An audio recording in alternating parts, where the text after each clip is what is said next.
বুঝছস নি হিসাব তোরা দেখতে হুরা দেশি ঠান্ডার মতো লাগে এই কারণে তোর লোক আমি বিয়ে দিতেন না সর Shanda, Shanda, Shanda, Shanda, Shanda. এ আঙ্কেল কিয়া কি সমস্যা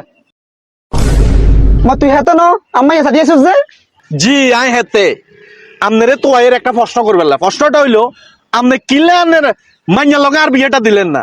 আর সরকারি চাকরি আছে আর দেখতেও মাশাআল্লাহ আর সব সম্পত্তির অভাব নাই কি কারণে আমনের মাইয়ারা আমার বিয়েটা দিলেন না আমার সাথে এটা আমনে আমার এখন বলতে তোর সবকিছু ঠিক আছে তোর টেয়া আছে ওইসে আছে অর্থ সম্পদ আছে তবে তোর একদিন সমস্যা আছে সমস্যা কিছু কইতাম না তোরে আই সেটাই তো আমি জানতে চাই কোন কি সমস্যা তুই দেখতে ঠান্ডার মতো ঠান্ডা মানে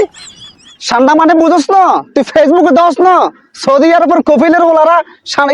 ঠান্ডা কাজে তুই ঠান্ডা করে কিনে বালা করে চাইস সেগুলো তোর মতো গুল্লা হেটের মতো হেঁটে যায় বারুইয়া বুঝছ না হ্যাঁ তালা তোরা বসে তুই দেখতে ঠান্ডার মতো বুঝছস না হিসাব তোরা দেখতে হুরা দেশি ঠান্ডার মতো লাগে এই কারণে তোর লোক আমি বিয়ে দিতেন না সর